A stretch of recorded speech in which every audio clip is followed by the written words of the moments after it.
हाम्रो वास्तवमा चाहिँ अब नेपाल हुनुभन्दा अघि चाहिँ किरात नामले नै जानिएका पूर्व मात्रै थियो।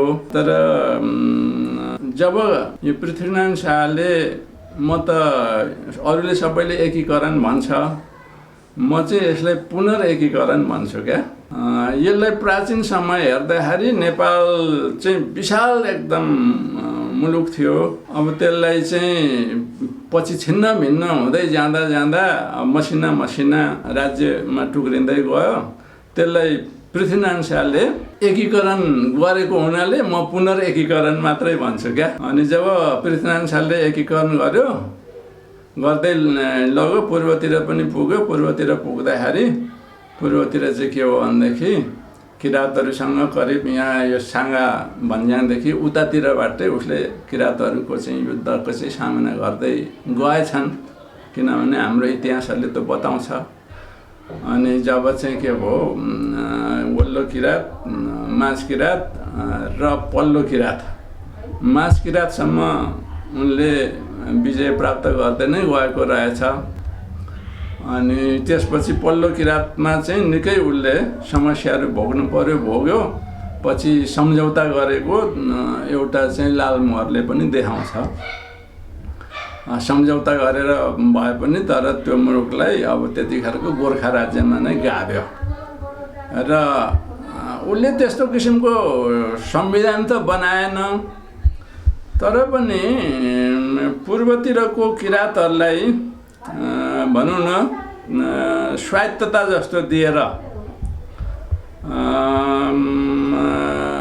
यी ठुला पञ्चखत बाहेकका मुद्दा मामिलाहरू उनीहरूलाई नै हेर्ने जिम्मेवारी दिएर, अनि यो तिरोभरो उठ्तीपुर्तीको कामहरू पनि पल्लो किराँतका चाहिँ लिम्बूहरूलाई किपटिया सुब्बा को रूपमा चाहिँ उनीहरूले पञ्चखतहरू हेर्थे। अनि उठ्तीपुर्तीको काम पनि उनीहरूले गर्थे। यता राईहरूको क्षेत्रमा चाहिँ जिम्मेदारी चाहिँ दिएर जिम्मेदारहरू मार्फत के भयो, उठ्तीपुर्तीको कामहरू उसले सम्पन्न गराए।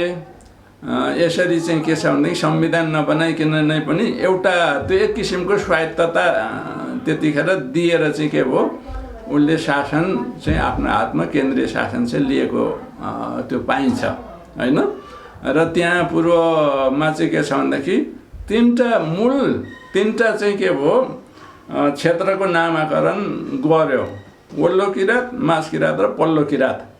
तर त्यो किराँतभित्र, तीनटा किराँतभित्र पनि के बुझिन्छ भने विभिन्न चाहिँ अपुङ्गी राजाहरू त्योभन्दा पहिला चाहिँ थियो। अब त्यही अपुङ्गी राजाहरूलाई हराउँदै उसले चाहिँ के भयो, नेपाल त्यो पूर्वको किराँतहरूलाई एउटा गोर्खा राज्यमा गाभेको अवस्थाहरू छ।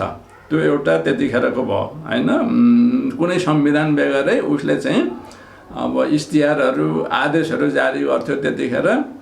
त्यही इस्तिहार आदेशहरूबाट नै उसले अब केन्द्रमा थियो, तल उनीहरूलाई नै थियो। खालि त्यो तिरोभरो जग्गा जमिनको उठ्तीपुर्तीको काम चाहिँ लाएर आफूले शासन गरे रहेछ। अनि सानातिना मुद्दा मामिलाहरू जम्मै उता किपटिया सुब्बाले, यता राईहरूको क्षेत्रमा चाहिँ के हो, जिम्मेदार राईहरूले नै त्यो न्यायिक काम पनि सबै सम्पन्न गर्थ्यो। उनीहरूले कतिपय कर्मचारीहरू 3-4-5जना जति कर्मचारी नियुक्त गर्न गर्थे। त्यसरी चाहिँ उसले शासन गरेको स्थिति देखिन्छ। त्यसपछि अब शासन त्यही तरिकाले चल्दै आयो। पछिबाट चाहिँ के भएको स्थिति देखिन्छ भने, अब राणाहरू आएपछि राणाले पनि त्यसलाई निरन्तरता दियो। राणाले पनि त्यही पृथ्वीनारायण शाहकै अवस्था नै निरन्तरता दियो। अब धेरै कानुनहरू चाहिँ राणाहरूले चाहिँ के गरेको देखिन्छ भने, उनीहरूले पनि त्यस्तो आदेशहरू जारी गरेको, उनीहरूले केही व्यवस्था गर्नु पर्यो भने आदेशहरू जारी गरेको, इस्तिहारहरू जारी गरेको देखिन्छ। र हिन्दू धार्मिक ग्रन्थहरू अनुसार नै धेरै चाहिँ उनीहरूको समाजमा चाहिँ शासन चलाउँदै आयो, व्यवस्था गर्दै गयो।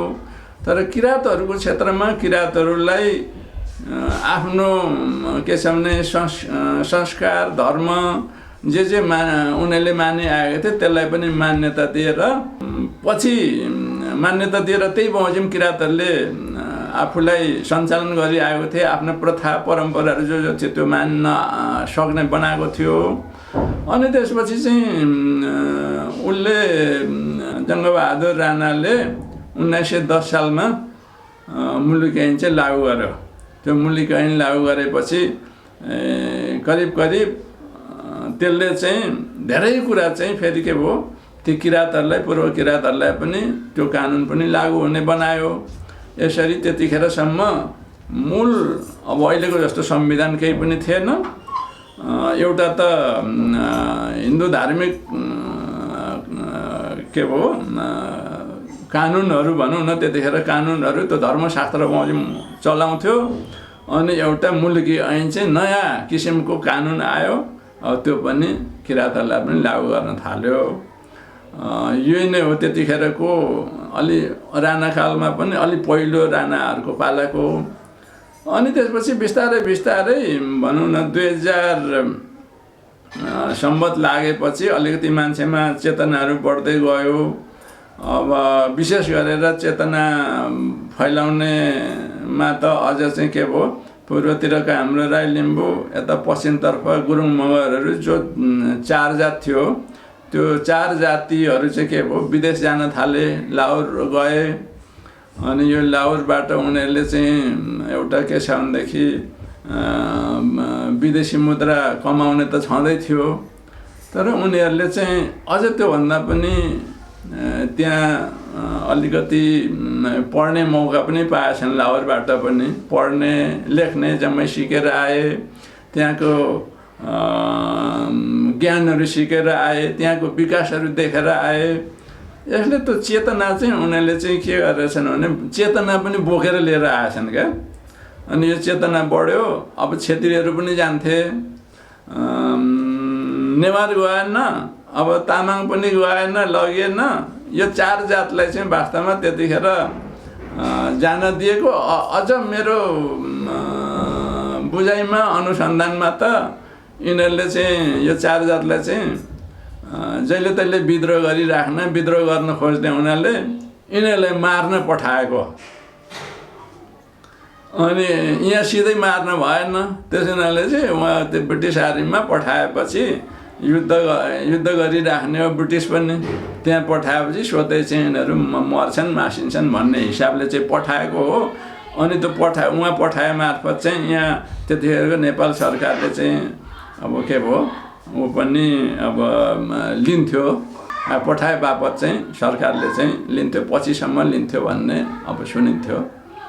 अनि त्यस हुनाले चाहिँ पठायो। अनि यसरी चेतना पनि बोकेर लिएर आएको कारणले विद्रोहको आवाजहरू विरुद्धमा चाहिँ आवाजहरू उठाउन थाल्यो। त्यसपछि 2004 सालमा राणाले जनतालाई चाहिँ के भयो, कसरी शान्त गराउने भनेर एउटा संविधानै त होइन तर नेपाल सरकार वैधानिक कानुन नामले 2004 सालमा एउटा संविधान जस्तो कानुनै नामबाट निकालेछ। त्यो कानुनमा अब जनजातिहरूको पहिचान त केही पनि छैन होइन, जनजातिको नाम पनि छैन। को हुन् त नेपालमा बस्ने त्यो पनि छैन। त्यस्तो पहिचानको कुरा केही छैन।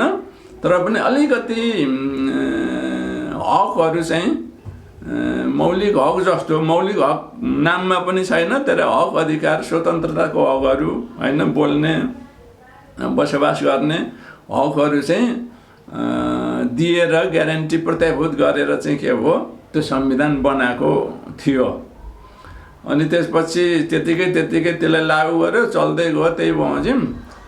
पछि 2007 सालमा त अब ठुलो अब क्रान्ति नै भयो भनौँ न, मुक्ति सेनाहरू नै खोलेर त्यही अवस्थामा पूर्वतिरबाट सुरु भयो, यता पश्चिमतर्फबाट पनि सुरु भयो।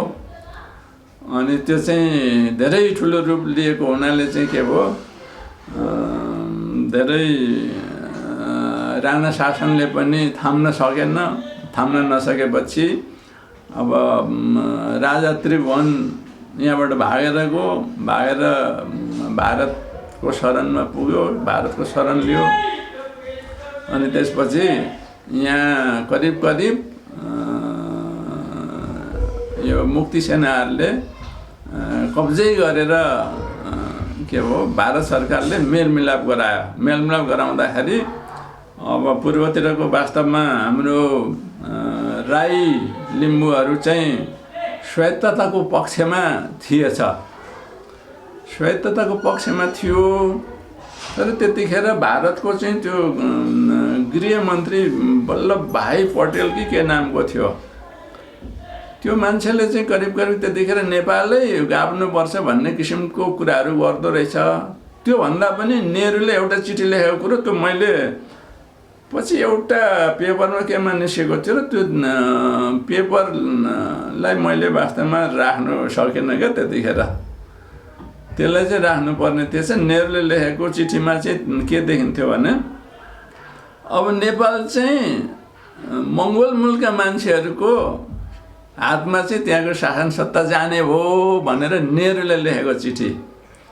अनि त्यो कारणले चाहिँ के हतार चाहिँ यहाँ बिपी कोइरालालाई ठ्याक्कै चाहिँ दिल्लीमा बोलाएर अनि उही राणालाई नै मोहन शमशेरलाई प्रधानमन्त्री बनाइदियो। अनि चाहिँ गृहमन्त्री बिपीलाई बनाएर स्वाट्टै चाहिँ ल तिमीहरूमा गएर त शासन स्थापना गरिहाल। त्यसपछि चाहिँ के हो, उनीहरूको शासन नेपालको शासन त उनीहरूको हातमा जाँदैन भन्ने हिसाबले चाहिँ उनीहरूले चाहिँ षड्यन्त्र, नेहरू, वल्लभ भाइ पटेल होला अनि यहाँकाहरू भएर चाहिँ त्यसरी शासन सत्ता स्थापित गरियो। र त्यसपछि उनीहरू आएपछि चाहिँ के भयो, यहाँ अन्तरिम संविधान, त्यतिखेर पनि अन्तरिम संविधान बनाइयो। त्यो अन्तरिम संविधानमा पनि किराँतको त पहिचान के नेपाली नै को हो भनेर नेपालीकै पहिचान छैन त्यो संविधानमा पनि। झन् आदिवासी जनजाति शब्दको त कुरै छैन त्यतिखेरसम्म। अब त्यसले केही व्यवस्था गरेन। उही अब जालझेल छलछाम गर्दै आएर 15 सालमा बल्ल एउटा प्रजातान्त्रिक नामको संविधान बनाइयो। त्यो संविधान बनाउनलाई एउटा ब्रिटिस मान्छे पनि झिकाइएको थियो। उसैले र अब को भएर राणाहरू यहाँका अब गैर किराँत भिन्न जातहरू बसेर बनाएको संविधान हो। त्यो संविधानमा पनि किराँतहरूको कुरा पनि छैन, अब आदिवासी जनजाति भन्ने पनि छैन, उनीहरूको हकहितको कुरा त हुने कुरै भएन। अब 15 सालमा त्यसरी चाहिँ के भयो, प्रजातान्त्रिक भनौँ न, प्रजातान्त्रिक संविधान बनाएर लागू गरियो।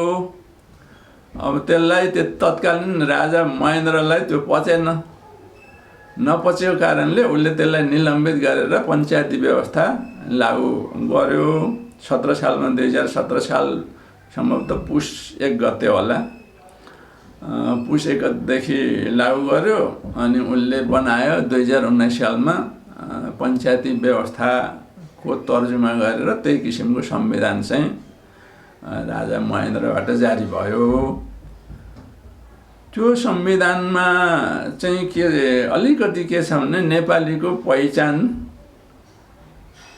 दिँदाखेरि नेपाल एउटा राष्ट्रको रूपमा चाहिँ मानेर त्यहाँ जुनसुकै धर्म जात जाति भए तापनि भन्ने भाषालाई एउटा धारामा राखेर के भयो मसौदा गरिएको देखिन्छ। त्यसमा पनि अब किराँत भन्ने पनि छैन, त्यहाँ हुन त क्षेत्री बाहुन भन्ने पनि छैन। तर जात जाति चाहिँ जस जात जाति नेपालमा छ, धर्म पनि छ हैन। यतिसम्म चाहिँ 2019 सालको संविधानमा उल्लेख भएको हुनाले कम्तीमा त्यहाँ विभिन्न जात जातिको बसोबास रहेछ भन्ने त्यो संविधानको त्यो धाराले चाहिँ अलिकति देखाउँछ, इङ्गित गर्छ। तर त्यसमा अलिकति त्यो संविधानलाई भित्र अर्को धाराहरू हेर्दाखेरि विशेष गरेर अझ निर्देशक सिद्धान्त हेर्दाखेरि निकै प्रगतिशील शब्दहरू प्रयोग गरेको छ। जस्तो कि त्यहाँ यो संविधान चाहिँ के हो, नेपाललाई कस्तो राज्य बनाउने भन्दाखेरि गतिशील बनाउने, शोषणरहित समाजको सिर्जना गर्ने भन्ने शब्दहरू पनि त्यहाँ परेको छ। अब त्योभन्दा पछिको के हो संविधानहरूमा शोषणरहित समाजको सिर्जना गर्ने गतिशील बनाउने भन्ने त अझै पनि शब्दै छैन।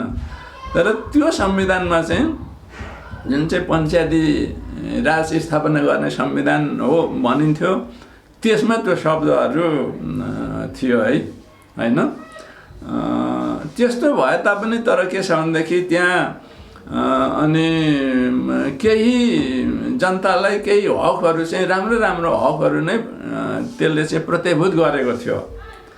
तर माथि संविधानको धारामा मौलिक हकहरू प्रतिभूत गरेको थियो, पछिबाट तल अर्को कानुनहरू बनाएर त्यसलाई चाहिँ फेरि के भयो बुचो लाउँदै बन्द गर्दै लग्यो र अनि पञ्चायती व्यवस्थालाई पनि एउटा करिब अब के हो तानाशाही व्यवस्थाकै रूपमा स्थापित गरियो। त्यस्तो शासन व्यवस्था चलाउँदै जाँदाखेरि अब जनताहरू त्यो समयसम्ममा आइपुग्दाखेरि धेरै चेतनशील नै भइसकेका थिए। 7 सालभन्दा पनि होइन यहाँ पढ्न पाए। 7 सालभन्दा अगाडि बाहुनले मात्रै पढ्न पाउँथ्यो, संस्कृत स्कुलहरू जताततै थियो, अरू जातले त क्षेत्रीले पनि पढ्न पाउँदैन थियो। तर स्कुलहरू जताततै खोलिएको हुनाले निकै अब पढे, विद्यालय खोलिए, अनि चाहिँ भनौँ न कलेजहरू खोलिँदै गयो। त्यसले गर्दा जनतामा निकै चेतना आउँदै जाँदाखेरि 2036 सालमा फेरि चाहिँ के भयो निकै ठुलै आन्दोलन भयो। त्यो आन्दोलन चाहिँ करिब जनताले भन्दा पनि विद्यार्थीहरूको आन्दोलन थियो। तर विद्यार्थीहरूको आन्दोलनमा अरूले पनि अब सहयोग गरेका थियो होइन। शिक्षकहरूले, स्कुलका शिक्षकहरू, प्राध्यापकहरू, अलिअलि वकिलहरू पनि के उत्पादन भइसकेका थिए। उनीहरूले पनि सहयोग गरेको हुनाले त्यो आन्दोलन पनि ठुलै भयो। र त्यतिखेरको तत्कालीन राजा वीरेन्द्रले चाहिँ जनमत सङ्ग्रहको घोषणा गरिहाले।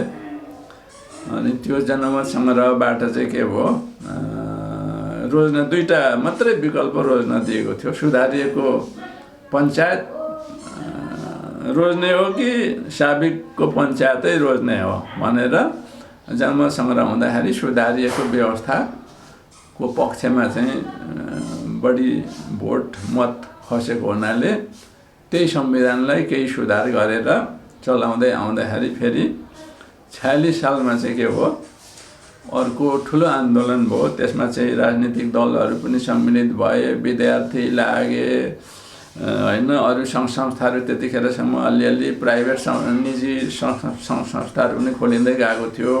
शिक्षक लागे, कर्मचारीको पनि के भयो अब बाहिर खुलेर लाग्न सकिँदा कुरा भएन। तर भित्रभित्र उनीहरूको पनि सहयोग, भावनात्मक सहयोग, अब कतिले त अब अलिअलि आर्थिक सहयोगहरू पनि गरेका थिए। किनभने सबै चाहिँ के भयो सबैतिरबाट चाहिँ त्यो आन्दोलनलाई सहयोग भएर आएको हुँदाखेरि अन्तिममा चाहिँ के भयो त्यति तत्कालीन राजा वीरेन्द्रले चाहिँ के भयो अब लु त अर्को संविधान बनाउने भनेर चाहिँ आयोग गठन चाहिँ को के भयो आदेश भयो। त्यो बमोजिम चाहिँ 46 सालमा संविधान सुझाव आयोग गठन भयो। त्यसले चाहिँ संविधान बनाएर 47 सालमा जारी भयो। त्यो संविधानमा पनि त्यहाँ आदिवासी जनजाति किराँतको त कुरा छैन, तर अलिकति त्यसले बहुभाषा, बहुधर्म, बहुसंस्कृति भन्ने शब्दहरू चाहिँ त्यहाँ घुसेको छ। जे होस् त्यसमा अब अहिलेको नयाँ संविधानले जसको पहिचान दिएको छ त्यो जात मात्रै छैन, अरू जात पनि छ भन्ने चाहिँ त्यो 2047 सालको संविधानले चाहिँ के भयो देखाउँछ है। अनि त्यो संविधानले निकै नै अब मौलिक हकहरू प्रत्याभूत गर्यो। प्रत्याभूत गरे अनुसार जनताले पनि चाहिँ के उपभोग गर्न पनि पाए। वाक स्वतन्त्रता, प्रकाशन स्वतन्त्रताहरू हैन, यस्तोहरू ग्यारेन्टी प्रत्याभूत गरेको थियो। अनि धेरै चेतनाहरू बढ्यो। अब युनिभर्सिटीहरू त धेरै पहिल्यै खोलिसकेकै थियो। अब ठुल्ठुलो सहरहरूमा काठमाडौँ भ्याली बाहिर हैन, कति त पहाडमा पनि अब क्याम्पसहरू खोलिसकेका थियो। यसरी भनौँ न खस आर्य जातभन्दा अरू जातिमा पनि चाहिँ शिक्षाको प्रसारले चाहिँ धेरै चेतना बढिसकेको अवस्थामा अनि उनीहरूले पनि आफ्नो हक अधिकारहरू खोज्दै गयो। यसरी खोज्दै जाँदाखेरि त्यो संविधानमा आदिवासी जनजाति को पहिचानकै उल्लेख नभए पनि यो खस आर्य जाति भन्दा बाहेकका मान्छे जो चाहिँ भनौँ न मङ्गोलाइट मूलका मान्छेहरू जो छन्, पूर्वका किराँतहरू, यी काठमाडौँका नेवार, वरिपरिका चाहिँ तामाङहरू, पश्चिमतर्फका गुरुङ मगर, तल तराईका चाहिँ थारूहरू, यिनीहरूले आफूलाई करिब करिब एउटा जनजाति नामले चाहिँ पहिचान दिएर जनजातिसँग सम्बन्धित सङ्घ संस्थाहरू पनि खोलेर त्यसमा आबद्ध हुने एउटा चाहिँ के भयो, आफूलाई जमर्को गराउँदाखेरि त्यो सफल भयो। र त्यसपछि चाहिँ भनेदेखि अब के भन्ने अलिकति निकै आदिवासी जनजातिको नामबाट धेरै सक्रिय हुन थाले। र यो पहिचान चाहिँ त्यो यहाँको संविधानले दिएको होइन, यहाँका राज्य सत्ताधिकारीहरूले दिएको पनि होइन, खालि आफूले सक्रिय भएर यतिसम्म पहिचान चाहिँ के भयो दिएर आफूलाई नेपालमा उभ्याउन सक्ने अवस्थामा पुर्याएको चाहिँ मैले देखेँ, पाएँ। अब अघि यो अर्को तरिकाले तपाईँलाई मैले अलिकति भने 25 सालमा पनि सेता मगरालीको नामबाट चाहिँ त्यो भावनाले जनजातिहरू एकत्रित हुन्थ्यौँ, भेटघाट गर्थ्यौँ भने। तर पछि 47 सालको संविधान पछि चाहिँ खुला रूपले नै के भयो, एउटा नामै राखेर आफूलाई जनजाति नाम राखेरै अनि के भयो आफूलाई सक्रिय बनाए। अनि यहाँ त्यो संविधानले प्रत्याभूत गरेको वाक स्वतन्त्रता, प्रकाशन स्वतन्त्रता, भेटघाट हुने स्वतन्त्रता, आफूलाई कुनै सङ्घ संस्था चाहिँ के भयो गठन गरेर दर्ता गरेर जुन चाहिँ चलाउने हैन, भेला हुने, आफ्नो हक अधिकारहरू चाहिँ के भयो सदुपयोग गर्ने, यस्ता किसिमका चाहिँ गरेको चाहिँ संविधानले दिएको प्रतिभूत गरेको अधिकारहरूको उपभोगमा आफूलाई सक्रिय गराएको पाइन्छ। यो त्यतिखेरको संविधानले 47 सालको संविधान पछिको एउटा उपलब्धि यो चाहिँ देखियो। तर त्यो सरकारले दिएको पनि होइन। सरकारले चाहिँ दिएको के हो भने वाक प्रकाशन स्वतन्त्रताहरू र अरू अधिकारहरू दिएको थियो। त्यसलाई जनजातिले सदुपयोग गर्न सक्यो भन्नुपर्छ। अब त्यसपछि त्यो संविधान पनि फेरि चाहिँ के भयो, अब हक अधिकार ग्यारेन्टी गर्यो, पुगेन, कति त पछि खोज्दै पनि लग्यो, न्यायालयमा गयो, न्यायालयले पनि अब त्यसलाई नदिने, न्यायको रूपमा नदिने, यस्तो गर्दै गएपछि अब झन् चाहिँ के भयो, उत्पीडित जातिहरू, सीमान्तकृत जातिहरू हैन, मधिसे पनि जुरमुराएर आयो, दलितहरू पनि जुरमुराउँदै आयो। त्यो चाहिँ 47 सालले प्रतिभूत गरेको चाहिँ मौलिक हकहरूको चाहिँ उपभोग गर्दाखेरि यसरी चाहिँ के भयो उनीहरू जम्मै के भयो खुलेर अघि बढ्न थाले। अब त्यतिखेरको बहुदलीय प्रजातन्त्र भनेर नामकरण गरिएको थियो, त्यो प्रजातन्त्रको नि विरोध हुन थाल्यो। अनि त्यतिखेर के थियो भने यो माओवादी हुनुभन्दा अगाडि संयुक्त जनमोर्चा नामको दल पनि 8-9 है कति जस्तो लाग्छ, त्यसले पनि जितेर आएर संसदमा चाहिँ आफ्नो प्रस्तुति जनाएको थियो। अनि त्यसले चाहिँ के गर्यो भने कति 42 सूत्री कतिवटा माग राखेको थियो, विशेष गरेर चाहिँ यो सीमान्तकृत होइन पछाडि परेका दलित मधेसी जनजातिहरूको उत्पीडित जातिहरूको उनीहरूको हक अधिकारलाई नै अलिकति प्रष्टसँगले नभने पनि पछाडि परेका जातिहरूको हक अधिकारको सन्दर्भमा उसले माग राखेर चाहिँ उसले संसदमै दर्ता गरेको थियो। यो पुरा नभए हामी चाहिँ के भयो अब जनआन्दोलन गर्छौँ भनेर भन्दाखेरि सरकारले केही पनि पुरा गरेन। नगरेपछि उनीहरू भूमिगतै भएर लागे। अब उनीहरू 10 वर्ष जनयुद्ध गरे भनिन्छन्। अब कति 16-17 हजार त मरे भन्ने अब अहिले अब सुनिन्छ, एक्ज्याक्ट कति मर्यो त्यसको सङ्ख्या त मलाई ज्ञात छैन। तर पनि त्यो माओवादीहरूले गरेको जुन चाहिँ जनआन्दोलन जनक्रान्ति विद्रोह जे अब भने पनि एउटा त्यसले चाहिँ के छ भनेदेखि जनजातिहरूको दलितहरूको मधेसीहरूको आवाजलाई चाहिँ के भयो अब समेटेर उसले त्यतिखेर त्यो विद्रोह गरेको क्रान्ति गरेको हुनाले त्यसलाई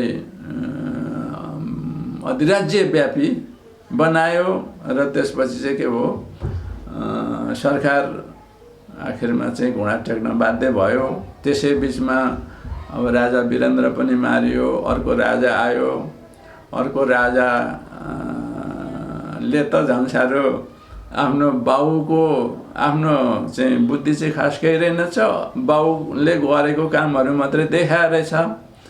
उसले त अब के भयो झन् तानाशाही व्यवस्था लाद्ने कोसिस गर्दा अब त्यो कुराहरू सबै अरू छिमेकी मुलुकहरूले पनि हेरे, अन्तर्राष्ट्रिय जगतले पनि थाहा पाए, अरूको पनि चाहिँ के भयो सहानुभूति रह्यो। विशेष गरेर अब भारतै हो हाम्रो, चिनै हो हाम्रो, उनीहरूले पनि अब त्यतिखेर सकारात्मक भूमिका नै खेल्यो होला। त्यसले गर्दाखेरि चाहिँ के भयो राजतन्त्रलाई अब अप्ठ्यारो परिरहेको अवस्थामा 12 बुँदे समझदारी सबै दलहरू मिलेर 12 बुँदे समझदारी गरेर राजतन्त्रलाई निलम्बित गर्यो। निलम्बित गरेर के भयो उनीहरूले अन्तरिम सरकार गठन गर्यो र अन्तरिम संविधान बनाइयो। त्यो अन्तरिम संविधान 2063 मा बनाइयो। त्यो संविधानमा चाहिँ प्रष्टसँगले त्यहाँ नेपाल चाहिँ कस्तो हो, बहुराष्ट्र बहुधर्म बहुसांस्कृतिक मुलुक हो भनेर अनि त्यसमा चाहिँ अलिकति मधेसीको कुरा पनि उल्लेख भएको छ, जनजातिको कुराहरू पनि उल्लेख भएको छ हैन, दलितको पनि कुरा उल्लेख भएको छ। यसरी प्रष्टसँगले 2063 सालमा बनेको अन्तरिम संविधानमा चाहिँ आदिवासी जनजातिको प्रष्ट उल्लेख भएको छ र ठाउँ त्यहाँ समानुपातिक समावेशीको कुराहरू पनि गरिएको छ। हक अधिकारहरू पाउनुपर्छ भन्ने हिसाबले त्यसको साथमा दलितको पनि कुरा उठाएको छ हैन, अब मधेसीको पनि कुरा उठाएको छ। त्यो संविधान चाहिँ ले चाहिँ हामीलाई अथवा जनजातिहरूलाई चाहिँ आदिवासी जनजातिहरूलाई एउटा यहाँको नेपालको जनता हो, नेपाली हो अथवा यहाँ उनीहरूको बसोबास छ भनेर एउटा पहिचानको रूपमा स्थापित गरिदिएको चाहिँ मैले चाहिँ देख्छु, पाएको छु। अब त्यसपछि अब त्यो संविधानले चाहिँ के भयो, संविधान सभाको चाहिँ चुनाव गर्ने भनेर भन्ने थियो। 64 सालमा चाहिँ चुनाव भयो। चुनाव भएर आएपछि संविधान सभा गठन भइसकेपछि 4 वर्ष बिताए। 4 वर्षमा पनि संविधान बन्न सकेन। अब त्यो भित्र चाहिँ के भयो, उही 7 सालदेखि 15 सालसम्म किरात भिन्न जातहरू छलछाम जालझेल गरिबसे जस्तै त्यो 4 वर्ष पुरा छलछाम जालझेल मात्रै गरिराखे। सम्भवतः मलाई लाग्छ त्यतिखेर माओवादीहरू चाहिँ के भयो, राम्रै उनीहरूको नियत थियो होला।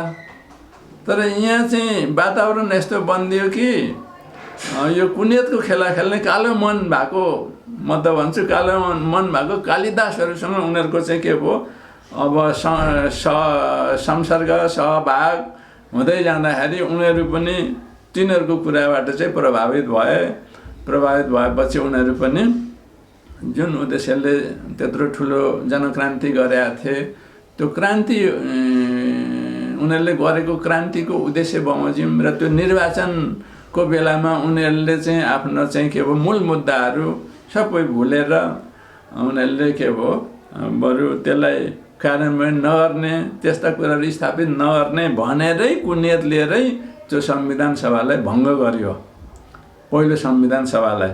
त्यसपछि दोस्रो संविधान सभा चाहिँ के भयो, अब गठन भयो। दोस्रो संविधान सभामा त अब के भयो, झन् साह्रो जनजातिका मान्छेहरू, दलितका मान्छेहरू, त्यस्तै किसिमकालाई मात्रै उनीहरूले टिकट दिए। अनि के भयो, समानुपातिकबाट पनि उनीहरूले भनेको मान्नेहरू, उनीहरूले के भयो, घुमाउँदा घुम्ने खालका मान्छेहरू मात्रै उनीहरूले मनोनित गरे। उनीहरूले आएर केही पनि गर्न सकेनन्, भन्न सकेनन्।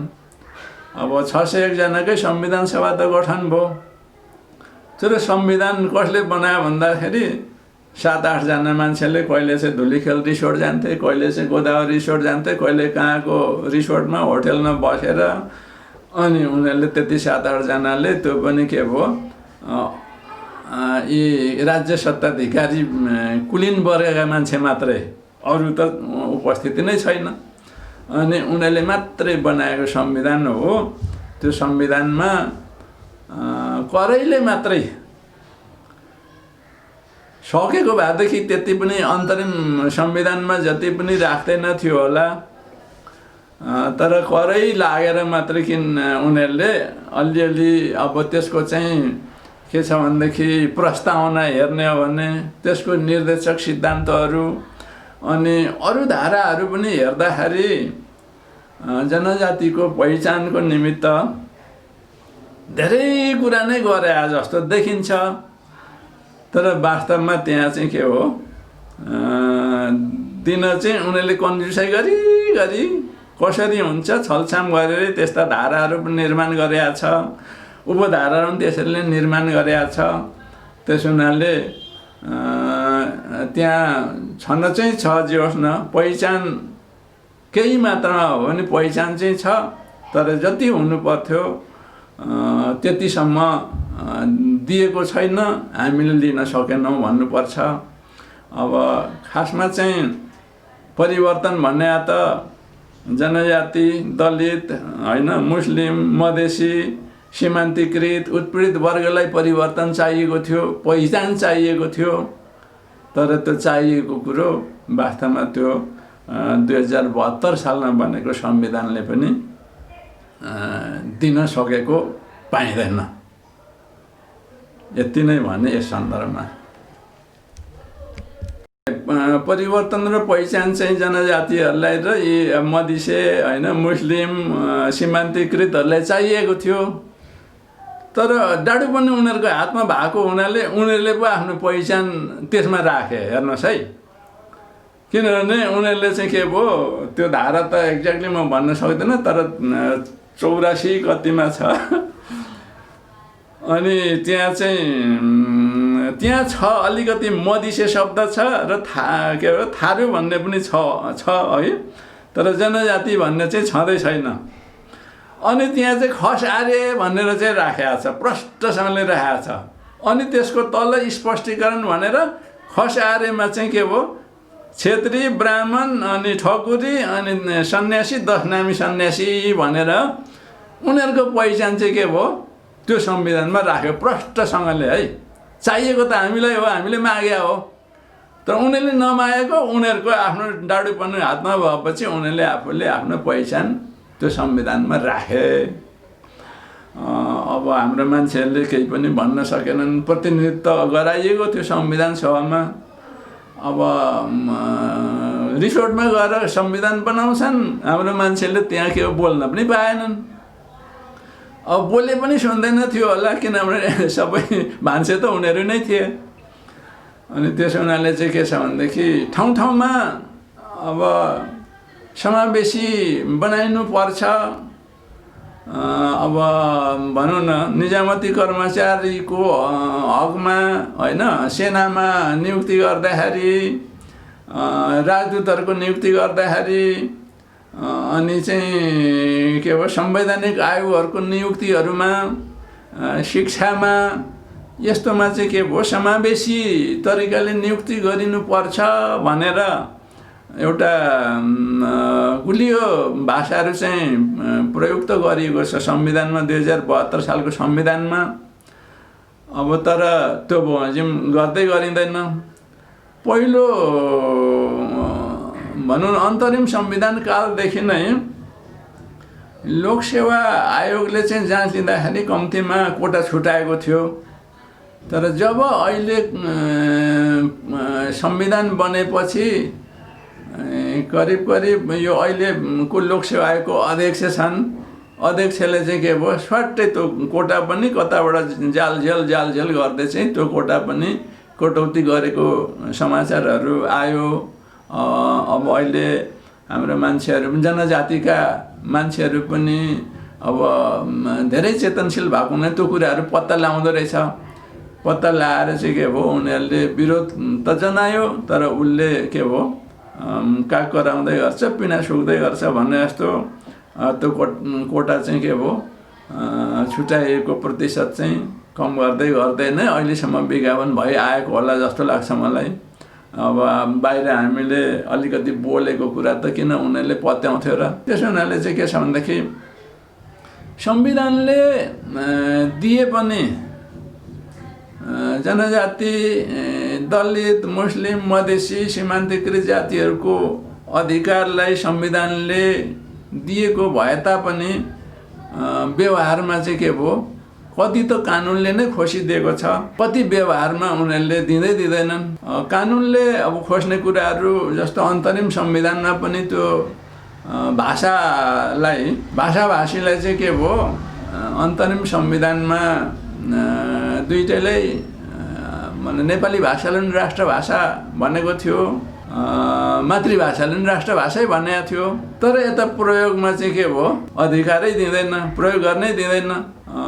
जस्तो कि अन्तरिम संविधानको बेलामा यहाँ काठमाडौँ नगरपालिकाले र मधेसतिर कुन नगरपालिका र जीविसले चाहिँ के भयो आफ्नो मधेसको मैथिली भाषा, काठमाडौँको नेवारी भाषालाई चाहिँ राष्ट्रिय भाषा के अरे कामकाजको भाषा रूपमा प्रयोग गर्ने भनेर निर्णय गरेछन्। त्यसको विरुद्ध उनीहरू गएपछि चाहिँ के भयो यो कामकाजको भाषा चाहिँ नेपाली भाषा, देवनागरी लिपिमा नेपाली भाषा हुने भन्ने संविधानमा भएको हुनाले चाहिँ के भयो प्रयोग गर्न नपाइने भनेर सुप्रिम कोर्टले पनि सर्वोच्च अदालतले पनि बोलिदिएकोले त्यसलाई चाहिँ के हो कामकाजको भाषा रूपमा प्रयोग गर्न पाइएन। अब त्यही बिचमा चाहिँ संविधान सभा गठन भएर आएर त्यहाँ चाहिँ के भयो भने उपराष्ट्रपति परमानन्द झा बनाइयो। परमानन्द झाले चाहिँ हिन्दी भाषामा चाहिँ त्यहाँ शपथ ग्रहण गर्न खोज्यो। त्यो शपथ ग्रहण हिन्दीमा शपथ ग्रहण गर्न खोजेको कुरालाई अब ओह्राले अब त्यहाँभित्रै पनि विरोध भयो। अनि बाहिरपट्टि विद्यार्थी किराँत भिन्न अब भनौँ न खसारेहरूका विद्यार्थीहरूले त मेचीदेखि महाकालीसम्मै पुर्याए। ओह्राले बिचेर त उपराष्ट्रपतिलाई रुनु न हाँस्नै बनाए। तर पछि चाहिँ के भयो, संविधान नै संशोधन गरेर अनि उसलाई आफ्नो भाषामा चाहिँ के हो, मातृभाषामा शपथ ग्रहण गर्न लाग्यो। तर त्यो अन्तरिम संविधानमा के थियो भने कामकाजको भाषा चाहिँ नेपाली भाषै, देवनागरीमा नेपाली भाषै हुनुपर्छ भन्ने व्यवस्था। तर त्यसको अर्को उपधारामा के व्यवस्था थियो भने स्थानीय निकायमा स्थानीय भाषाहरूलाई पनि के हो, कामकाजको भाषा रूपमा प्रयोग गर्न सकिनेछ भन्ने त अन्तरिम संविधानमा थियो। त्यस्तो हुँदा हुँदै पनि त्यति भएपछि कम्तीमा त्यो भाषाहरूलाई स्थान के हो, कामकाजको भाषाको रूपमा प्रयोग गर्न दिनु पर्थ्यो। अब सम्भवतः सबैले प्रयोग गर्नै चाहेनन् कि या त अब प्रयोग गर्न नदिएर हो, त्यसको चाहिँ मलाई इन्फर्मेसन भएन। तर कतैबाट पनि पहिला यहाँ काठमाडौँ नगरपालिकाले अनि धनुषा र उता सरलाई कता कताको जीविस र नगरपालिकाले निर्णय गरे जस्तो निर्णय गरेर त्यसलाई प्रयोग गर्न प्रयास गरेको मेरो जानकारीमा आएन। यतिसम्म छ। अरू संवैधानिक धाराहरूमा समावेशी समानुपातिक तरिकाले हक अधिकारको रूपमा प्रतिभूत गरे तापनि त्यसलाई कार्यान्वयन गर्दै गरेको छैन। सरकारले पनि गरेका छैन। अब हाम्रो मान्छेहरू कोर्टमा जान्छन्, कोर्टमा गए पनि के भयो, खारेज गरिदिन्छ। एउटा प्रष्टसँगले मैले थाहा पाएको चाहिँ यो अदालतमा न्यायाधीशहरू जब नियुक्ति गर्न थाल्दाखेरि 3 जना, एकजना मगर राणा, एकजना नेवार अनि एकजना थारू, तिनको नाम के भयो मैले भुलेँ। 3 जनाले संविधानमा चाहिँ समावेशी तरिकाले चाहिँ के भयो, राज्य सत्ताको सबै अङ्गमा नियुक्ति गरिने भन्ने प्रष्ट उल्लेख भएको हुनाले न्यायाधीशको नियुक्ति पनि समावेशी तरिकाले चाहिँ नियुक्ति गरियोस् भनेर चाहिँ मुद्दा लिएर गयो सर्वोच्च अदालतमा। अब हेर्नुहोस्, अब समावेशी बनाउने भन्ने त प्रष्टै छ। इभेन चाहिँ राजदूतसम्म पनि के भयो, संवैधानिक अङ्गका पदाधिकारीहरू समावेशी आधारमा नियुक्ति गरिनेछ भनेर प्रष्ट उल्लेख छ। तर त्यस्तो तरिकाले गरिएन भनेर त्यसको विरुद्ध चाहिँ के भयो, अब सर्वोच्च अदालतमा लिएर गएको न्यायाधीशकोमा नपुगिकन तल प्रशासनबाट चाहिँ के भयो, दरपेट गरिदियो। भनेपछि अब समावेशीको हक अधिकारहरू त कसो गरिँदो रहेछ त भन्दाखेरि नाथे एउटा कर्मचारीले नै पो हामीलाई त सुइँकाइदिँदो रहेछ। जनजातिको हक अधिकार त संविधानले प्रतिभूत गरेको हक अधिकार नाथे एउटा कर्मचारीले सुइँकाइदिन्छ अनि के को अब हक अधिकार पाउनु नि। अब त्यस्तै चाहिँ के छ भने जस्तो राष्ट्रभाषाको हकमा अब मातृभाषालाई पनि राष्ट्रभाषै भन्यो, अब नेपालीलाई पनि राष्ट्रभाषै भन्यो। तर प्रयोगमा चाहिँ विभेद भयो। राष्ट्रभाषा भयो भने देवनागरी लिपिले चाहिँ मात्रै के हो, कामकाजको भाषा बनाउँदाखेरि त विभेद हो नि।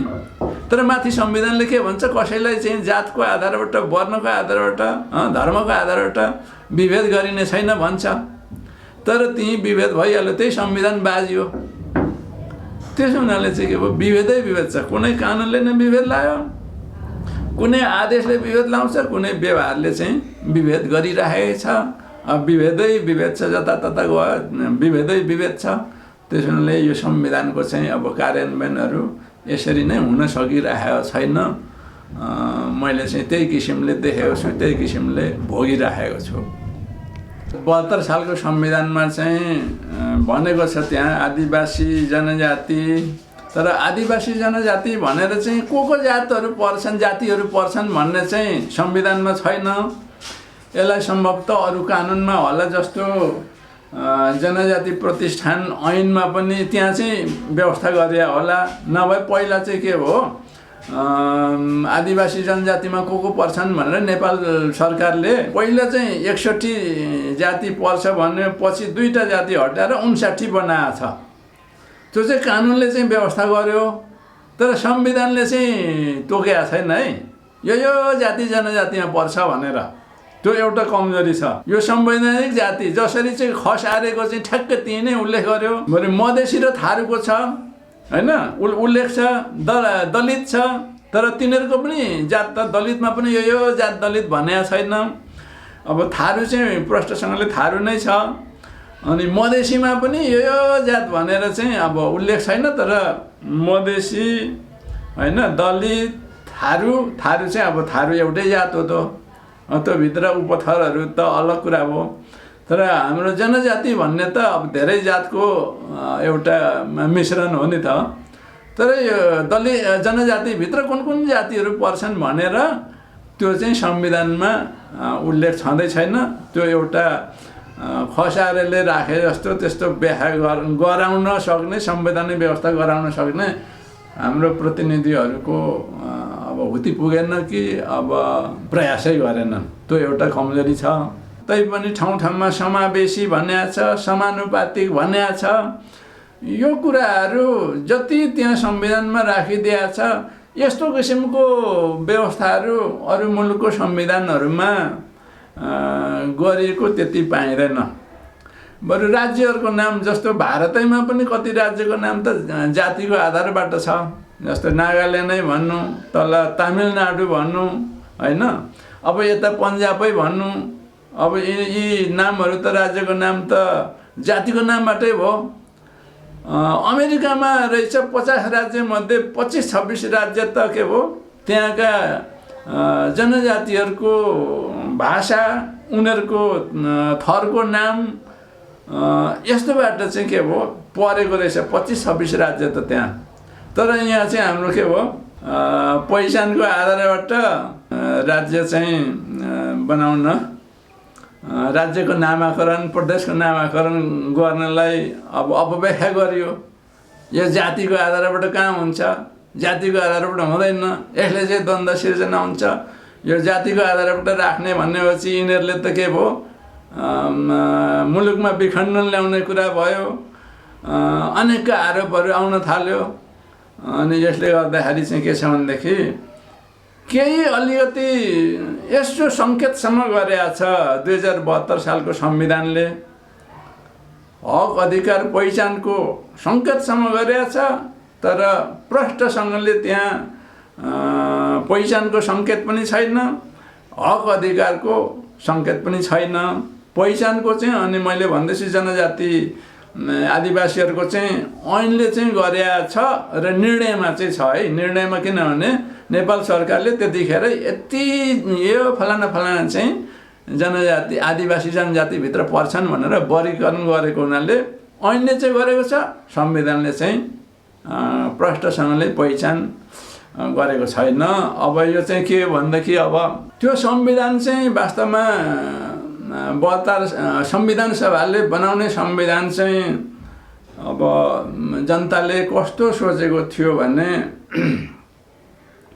संविधान रूपी दस्तावेजबाट चाहिँ सम्पूर्ण चाहिँ हक अधिकारहरू संविधानबाटै प्रतिभूत गरिएर पाइन्छ होला भन्ने सोचेको थियो। यदि संविधानले व्याख्या गरेन भने, संविधानले प्रतिभूत गरेन भने न्यायपालिकाले पनि व्याख्याद्वारा हैन, कोही ठाउँमा कानुनको कमजोरी भयो, त्यसको पुगेन, त्यसको व्याख्याबाट चाहिँ अधिकारहरू दिन गुन्जाइस हुन्छ भने जसलाई कानुनी भाषामा जुडिसियल एक्टिभिजम भनिन्छ क्या, न्यायिक सक्रियता। कानुनमा नभएको, संविधान नभएको कुराहरूलाई पनि के भयो, न्यायालयले चाहिँ के भयो, जनतालाई अधिकारहरू व्याख्याद्वारा दिने सिस्टम चाहिँ हुन्छ। त्यो न्यायिक संसारभरै हुन्छ, त्यसलाई न्यायिक सक्रियता भन्छ। न्यायिक सक्रियताबाट न्यायिकले पनि चाहिँ हक अधिकारहरू स्थापित गर्छ होला भन्ने ठानेका थिए संविधानले, न्यायपालिकाले र के भयो अर्को चाहिँ कार्यपालिकाले। कार्यपालिकामा रहने पदाधिकारीहरूले पनि चाहिँ के हो आफ्नो नीति निर्माण गरेर निर्णय गरेर आदेशद्वारा पनि के हो जुन चाहिँ माओवादीले स्थापना गरेको उत्पीडित जाति, मधेसी, दलित, जनजाति, सीमान्तकृत जातिको मागहरू थियो, त्यो मागहरूले त्यो संविधानबाट चाहिँ प्रदान गरिन्छ, पाइन्छ भन्ने जुन चाहिँ के हो आशा गरेका थिए, त्यो आशा चाहिँ के हो एकदम पानीमा बदलियो।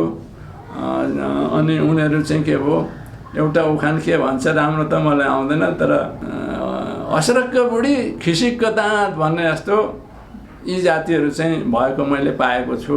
यसले गर्दाखेरि सम्भवतः अब फेरि अर्को आन्दोलन चाहिएको छ कि खोजेको छ कि अब नेपाल सरकारले मुलुकले, तर अबको आन्दोलन गरियो भन्ने चाहिँ के छ भनेदेखि यी उत्पीडित जाति, यी पिछडी परेका जाति, यी जातिहरूले अब आफ्नो आन्दोलनको नेता, दलको नेता चाहिँ के हो अर्कोलाई बनाएर हुँदैन, आफूभित्रैबाट चाहिँ नजन्माएसम्म त्यस्तो किसिमको चाहेको हक अधिकारहरू किराँत भिन्न राज्य सत्ताधिकारीहरूबाट पाइन्छ, उनीहरूले दिन्छन् भनेर चाहिँ नसोच्दा हुन्छ भन्ने चाहिँ के हो यसले प्रष्टसँगले चाहिँ देखाएको छ, देखाउँछ।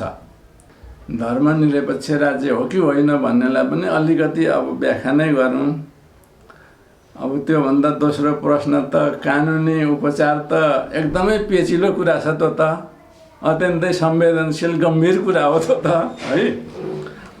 धर्मनिरपेक्ष हो कि होइन भन्ने सन्दर्भमा त्यो प्रस्तावनामा होइन, संविधान 72 सालको संविधानको कुन चाहिँ धारामा धर्मनिरपेक्ष उल्लेख छ। यसलाई धर्मसापेक्ष र धर्मनिरपेक्ष कुरा बुझ्न आवश्यक पर्छ क्या, के हो त्यो।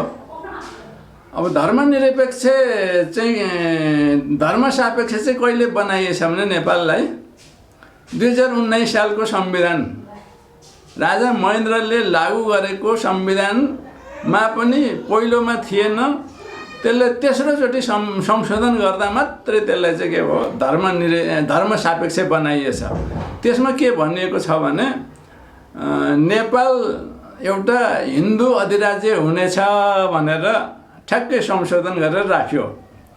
त्योभन्दा अगाडि चाहिँ के रहेछ भने के थियो भने राजा मात्रै, राजा र राजपरिवार चाहिँ हिन्दू हुनुपर्ने, हिन्दू फलोवर हुनुपर्ने भन्ने थियो। ठ्याक्कै 2019 सालमा चाहिँ संशोधन गर्दाखेरि नेपाल चाहिँ हिन्दू अधिराज्य हुनेछ र चाहिँ त्यहाँ राजा पनि हिन्दू हुनुपर्ने छ भन्ने लागू गरेदेखि चाहिँ वास्तवमा धर्मसापेक्ष हुन पुग्यो। त्योभन्दा अगाडिको संविधानहरूमा छैन, खालि व्यवहारमा हिन्दू धर्म मान्न लाइन्थ्यो, मान्थ्यो यहाँको जनताले, त्यति मात्रै हो। अब धर्म सापेक्ष र निरपेक्ष म अलिकति भनौँ। अब के छ भनेदेखि यो चाहिँ धर्म भन्ने कुरा चाहिँ के हुन्छ भने व्यक्तिले, प्राकृतिक मान्छे भनौँ न, हामी सास फेर्ने होइन, खाना खाने, पानी खाने प्राकृतिक मान्छेले मान्ने, विश्वास गर्ने एउटा विचार र भावना हो क्या यो धर्म भन्ने चाहिँ। त्यस कारणले मान्छे, प्राकृतिक मान्छेको मात्रै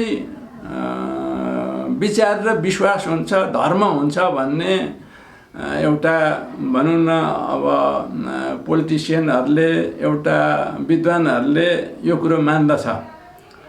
त राज्य चाहिँ के हो त, मुलुक चाहिँ के हो त भन्दाखेरि त्यो त प्राकृतिक मान्छे जस्तो होइन। त्यो चाहिँ अब एउटा मान्छेहरूले स्थापना गरेको, खडा गरेको एउटा कृत्रिम मान्छे, कृत्रिम व्यक्तित्व मानिन्छ, संस्था मानिन्छ। राज्य पनि एउटा संस्था हो, जस्तो हाम्रो यायोखा एउटा संस्था छ, आदिवासी जनजाति के छ महासङ्घ छ, त्यसको र राज्यको हैसियत एउटै हो। दुईटै चाहिँ के हो कानुनले स्थापना गरिएको संस्था हो। त्यसको आफ्नै प्राकृतिक मानिसको जस्तो आफ्नै विचार, आफ्नै भावना, आफ्नै विश्वास हुँदैन। यही हो मूल चाहिँ के भयो, संसारभरमा चाहिँ धेरै मुलुकहरूले चाहिँ के छ, आफूलाई आफ्नो संविधानमा धर्मनिरपेक्ष उल्लेख नगरे पनि आफूलाई धर्म सापेक्ष बनाउँदैनन्। सिद्धान्त चाहिँ मूल कुरो चाहिँ त्यही हो।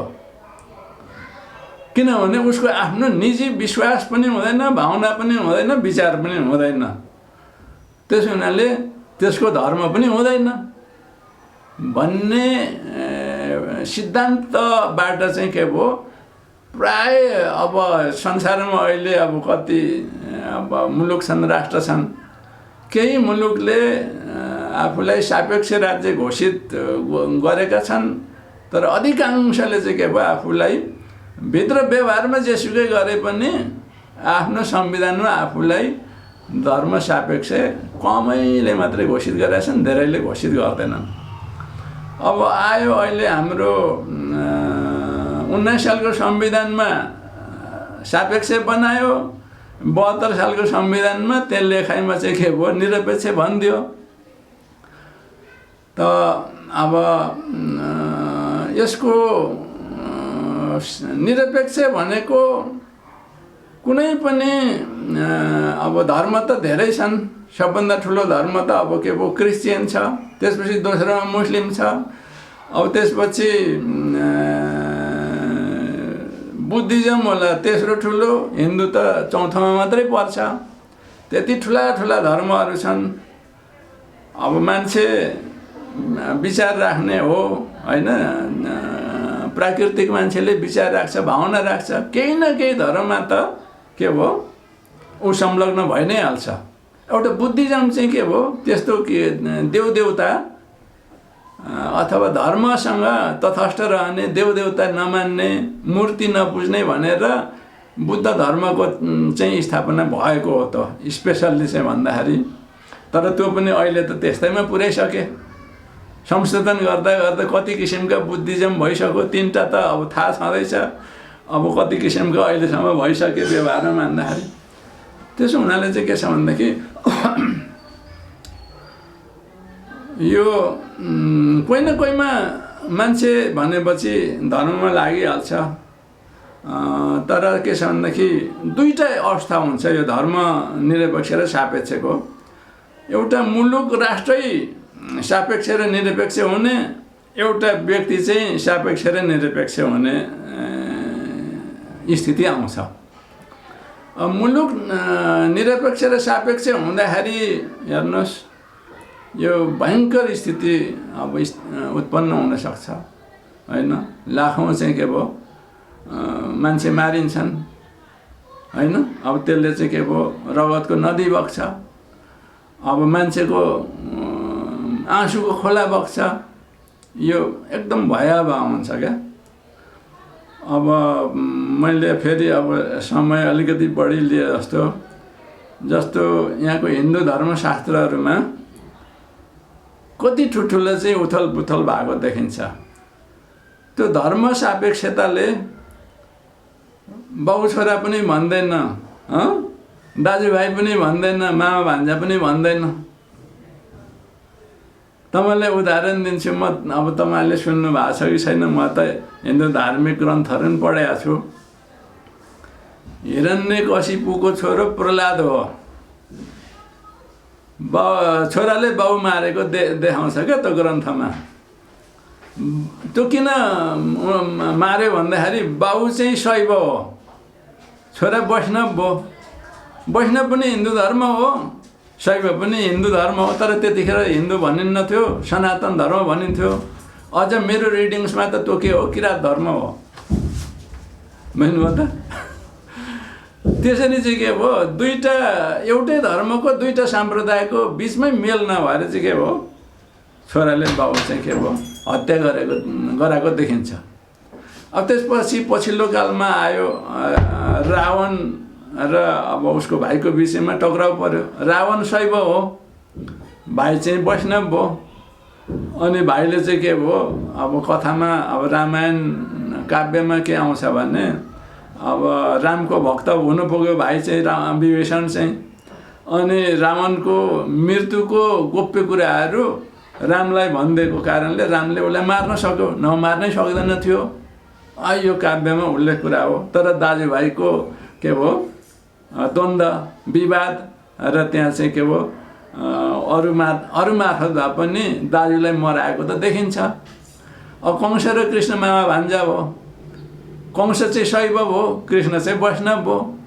ल हेर्नुहोस् त, एउटै धर्मभित्रका पनि सम्प्रदायले अर्को खण्डले अर्को ग्रुपलाई मारेको हत्या गरेको देखिन्छ। अब त्यहाँ कति मान्छे मारिए होइन। अब युरोपको मध्ययुगमा युरोपमा क्रिस्चियन र के भयो अब मुसलमानको त्यसैको युद्ध भयो। यो त 12औं 13औं शताब्दीतिरको कुरा हो होइन।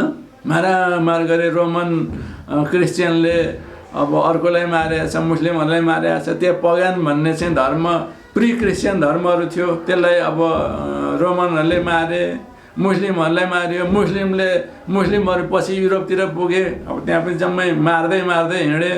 अब यता त आएन त त्यो मिडल इस्टबाट त भारतसम्म चाहिँ के आक्रमण गर्दै आएको थिए त्यो अकबर बाबरहरू। त्योभन्दा पहिला चाहिँ तोरमान के ग्रुपहरू आएर पटक आएर जम्मै भारतमा शासन गरे, जम्मै मार्दै लुट्दै नै आएको हो। त अर्को सम्प्रदायले लुट्ने मार्ने यस्तो भयावह स्थिति आउँछ क्या त्यो सापेक्ष हुँदाखेरि चाहिँ। त्यसो हुनाले नै के हो भनेदेखि यो पोलिटिकल साइन्टिस्टहरूले अब धर्मनिरपेक्षताको कुरा चाहिँ उठाए राखिनुहुन्न भने हुनाले चाहिँ के हो धर्मनिरपेक्ष प्रष्टसँगले आफ्नो संविधानमा कसैले नराखे पनि आफूलाई सापेक्ष बनाउँदैन, निरपेक्ष नै बनाउँछन्। जस्तो ब्रिटेन, अमेरिका, युरोपको धेरै मुलुक त के छ उनीहरू क्रिस्चियन हुन्, त्यहाँका मान्छे अधिकांश क्रिस्चियन हुन्छ होइन। तर पनि आफूलाई के भयो सापेक्ष बनाउँदैनन्, व्यवहारमा निरपेक्ष व्यवहार गर्छन्। तर संविधानमा उनीहरूको के भयो अब क्रिस्चियन किङडम भनेर ब्रिटेनलाई घोषणा गरेका छैन। अमेरिकाले पनि क्रिस्चियन के भयो किङडम भनेको क्रिस्चियन स्टेट भनेकै छैन नि। त्यसो हुनाले यो चाहिँ एउटा अब निरपेक्षताको अवस्था हो यो। अब सापेक्षता भनेको चाहिँ हुन त सापेक्षता एउटा कस्तो भनेदेखि वही बुद्धिज्म जस्तो हो कि भन्ने पनि अर्थ लाग्न सक्छ। आस्तिक हुने होइन, नास्तिक हुने। तर आस्तिक र नास्तिक भन्दा चाहिँ यो चाहिँ व्यवहारमा मात्रै आफूलाई तटस्थ राख्ने, एलुफ राख्ने होइन, आफूलाई अर्को धर्मप्रति अनादर नगर्ने, अपमान नगर्ने, उसले आक्रमण नगर्ने भन्ने एउटा तटस्थता चाहिँ हो यो के भयो निरपेक्ष भन्ने।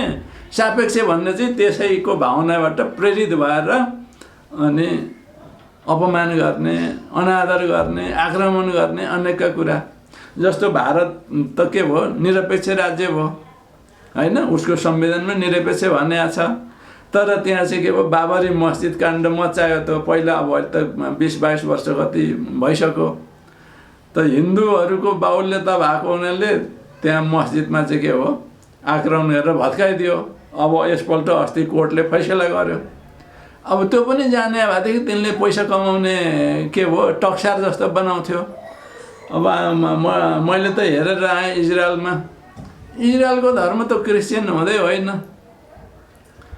जम्मै त्यो के भयो अब इजरायलभरि त चर्च नै चर्च रहेछ। यताको चर्च, उताको त्यो के भयो क्राइस्टले नुहाएको ठाउँहरू, अब उसले चाहिँ उसको चाहिँ के आफ्नो संस्कारहरू सम्पन्न गर्ने ठाउँ जम्मै चर्च बनाएर त्यो चर्चलाई संरक्षण गरेर उसले पैसा कमाउने टक्सार बनाएको छ। हेर्नुहोस् है, अब भारतीयहरू भत्काउनुपट्टि लागे त कम्तीमा त्यसलाई एउटा मुसलमानले चलाउँदै गरेको भए पनि त अरू टुरिस्टहरूले आएर हेर्ने ठाउँ बनाउनु पैसा लिया भए त पैसा कमाउने ठाउँ भन्दैन, भन्छ नि। तर अब उनको कता गयो सापेक्षतातर्फ उसको दिमाग गयो। यो त मुस्लिमले बनाएको हो, मुस्लिमले बनाएको हुनाले भत्काउनै पर्छ। डिस्ट्रक्सनतर्फ हो क्या, कन्स्ट्रक्सनमा गएन डिस्ट्रक्सनमा। तर इजरायलीहरूले त्यो डिस्ट्रक्सन गर्दै गरेनछन्, संरक्षण गरिरहेछ, पैसा कमाइरहेछ उसले। अब ल हेर्नुहोस् है मान्छेको दिमाग।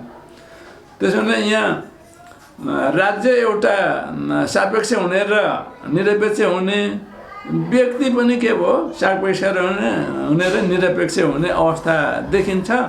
तर के छ भनेदेखि दुईटैले सापेक्ष हुँदाखेरि त्यसको के हुन्छ भने परिणामहरू भयावह हुन्छ, नराम्रो आउँछ, रगत बग्छ, आँसु बग्छ।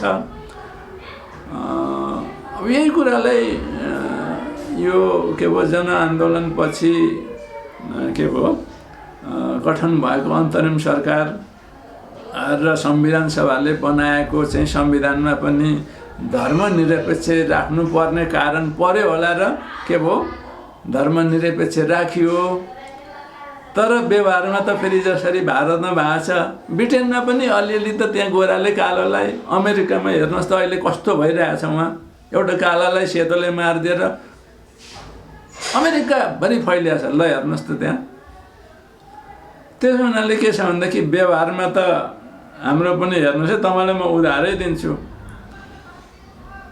अब पशुपतिलाई मरौ गर्ने खर्च सरकारले दिन्छ।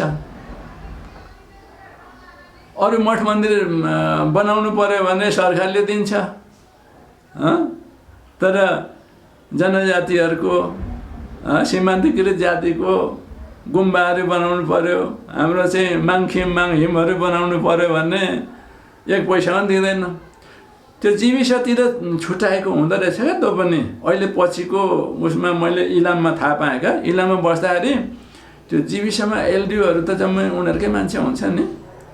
हाम्रो मान्छेहरू माग्न गयो भने यस्तो चाहिँ के भयो, यहाँ अलिकति हाम्रो चाहिँ के भयो माङहिमहरू बनाउनु पर्यो, यस्तो त्यो ठाउँमा चण्डी थानहरू छ, यो ठाउँमा यस्तो छ, मरमत गर्नु पर्यो, अलिकति पैसा आएको हुन्छ अरे भनेर माग्न गयो भने छैन, आउँदैन कहाँ त्यस्तो आउँछ भन्छ। हाम्रो मान्छेलाई थाहै हुँदैन, थाहा पाए पनि माग्न गयो झुक्काउँछ, आउँदैन भनिदिन्छ।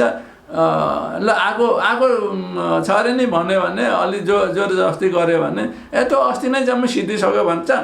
अनि आफ्नै हिन्दू मन्दिरहरू बनाउतिर ढल्काइदिन्छ क्या, बुझ्नु हो त। यसरी व्यवहारमा चाहिँ यो सापेक्षता उनीहरूले देखाएकै हुँदैन। त्यस हुनाले म यो अहिले त्यो प्रश्नको उत्तर दिँदाखेरि यो चाहिँ संविधानमै व्यवस्था भएको हुनाले निरपेक्षता हो कि भन्ने प्रश्न आयो। यो त म त उभयलिङ्गी वा तेस्रो लिङ्गी भन्छु क्या, बुझ्नु हो त।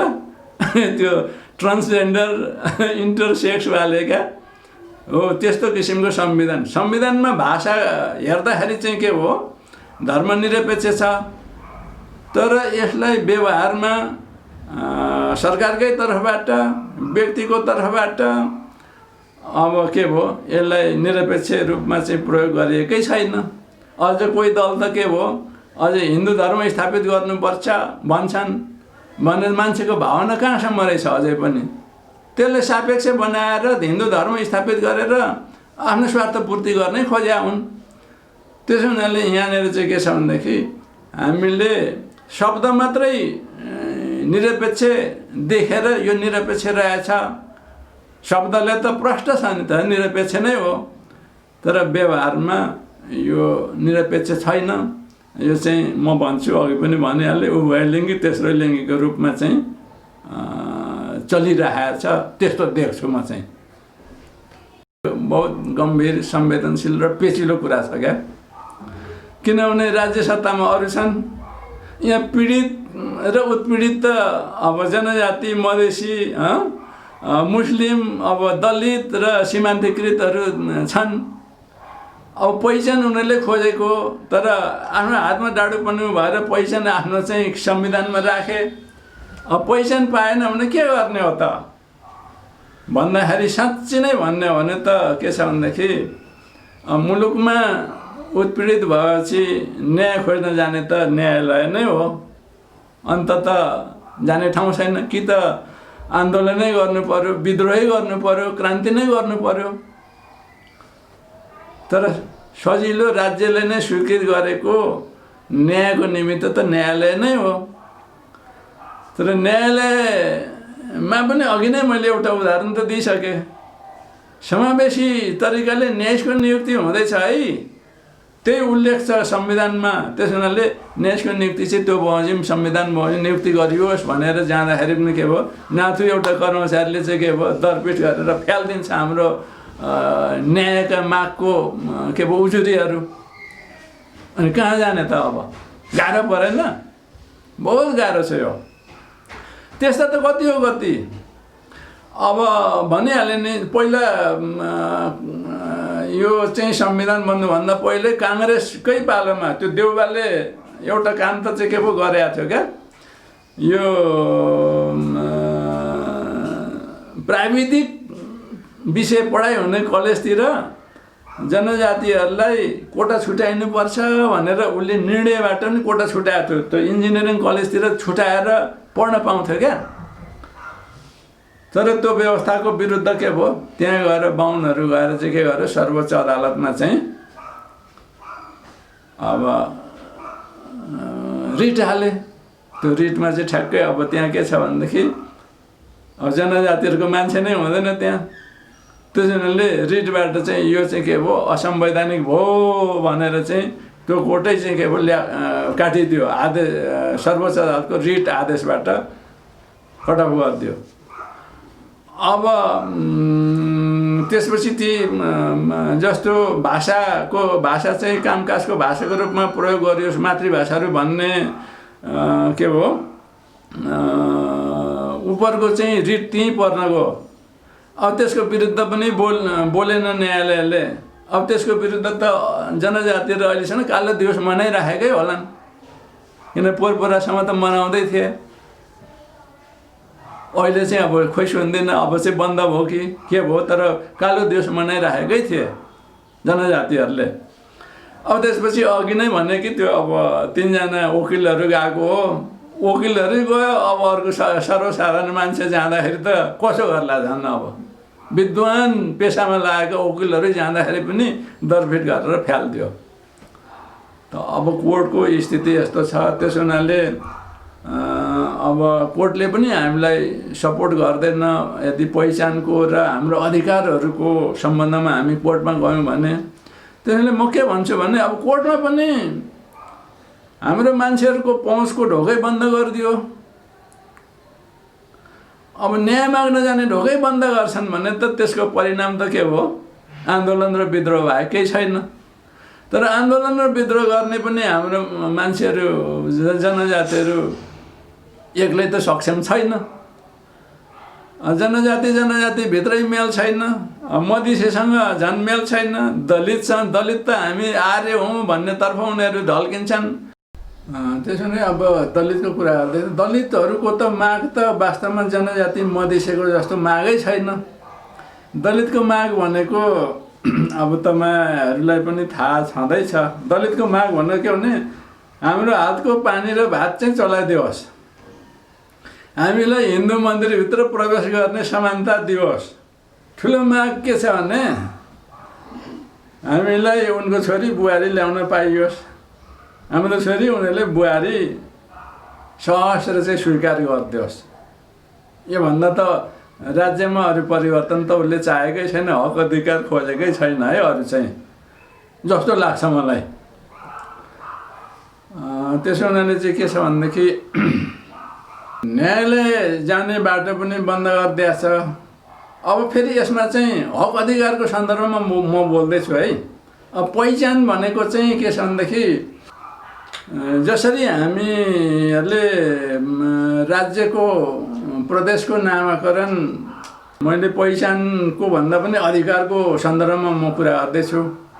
पहिचानकै सन्दर्भमा अब नाम चाहिँ 1 नम्बर प्रदेशको चाहिँ किराँत राखियोस् भन्ने चाहिँ जनजाति मध्ये पनि अब राईहरूको माग होला धेरै। अब लिम्बूले त लिम्बुवान मागिरहेको छ। त्यसो हुनाले चाहिँ के छ भन्दाखेरि पहिचानै दिएन भन्ने चाहिँ के गर्ने हो भन्ने प्रश्न त अत्यन्तै कठिन छ। यो संवैधानिक हक माग्नलाई नै हामी के गरिरहेका छौँ, न्यायालय जाँदा पनि हामीले न्याय पाइराखेका छैन। भने पहिचानको हक त के भयो, यो त के भयो, सरकार संविधानमा उल्लेख भएको हक पनि होइन। यो त एउटा पहिलो संविधान सभामा पहिचानको आधारबाट प्रदेशको नाम राखिनेछ, नामाङ्कित गरिनेछ भन्ने एउटा पास गरेको होला जस्तो लाग्छ मलाई। अनि अहिले चाहिँ के छ भनेदेखि संविधान निर्माण भएर आएपछि त्यो संविधानमा त त्यस्तो देखिँदैन। तर मैले सुनेको कुरा है, सुन्दाखेरि के छ भनेदेखि नेपाल सरकारले नै प्रदेशहरूको नामाङ्कन गर्ने, नाम राख्ने भन्ने थियो। अनि यताबाट नै विरोध आयो, उताबाट नै विरोध आएपछि आफ्नो जिम्मेवारी पन्साइदियो नेपाल सरकारले माथि, केन्द्रीय सरकारले, सङ्घीय सरकारले चाहिँ पन्साएर अब प्रदेशले आफै आफ्नो नामाङ्कन गर्ने, नाम राख्ने भनेर जिम्मेवारी पन्साएर प्रदेशकै टाउकोमा छ कि जस्तो लाग्छ मलाई। तर अब के भयो, त्यहाँ बहुमत छैन होला जस्तो लाग्छ। अब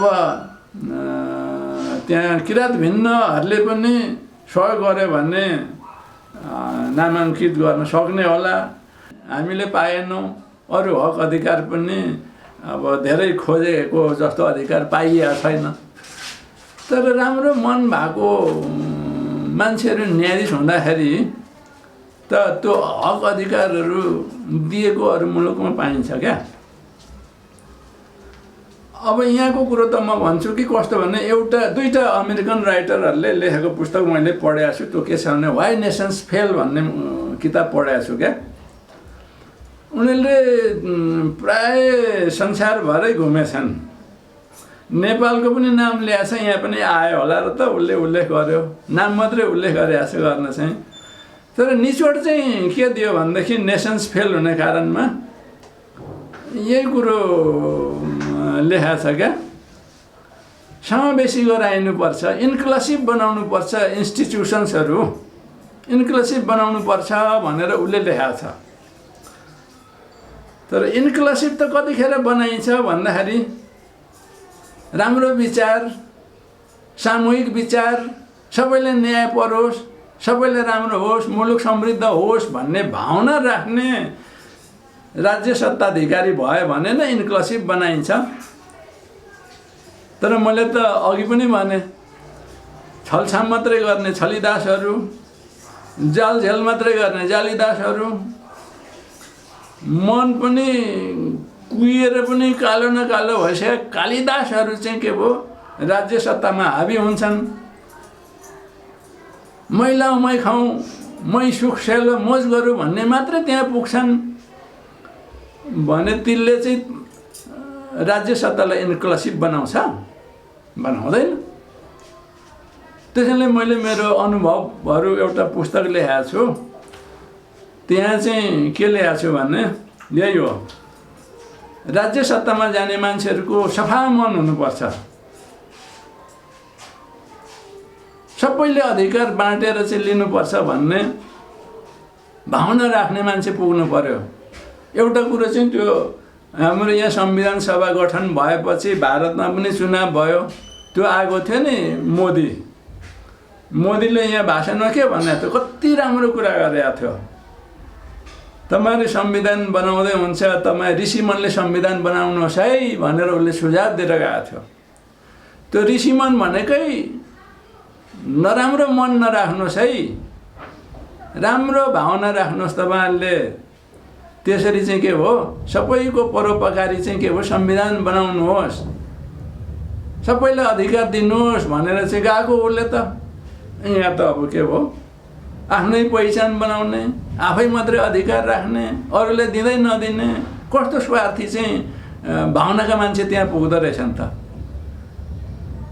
संविधान सभाका सदस्यहरू चाहिँ के पर राखेर आफू 6-7 जनाले रिसोर्टमा गएर संविधान बनाउँछन्, अनि राम्रो संविधान बन्छ त।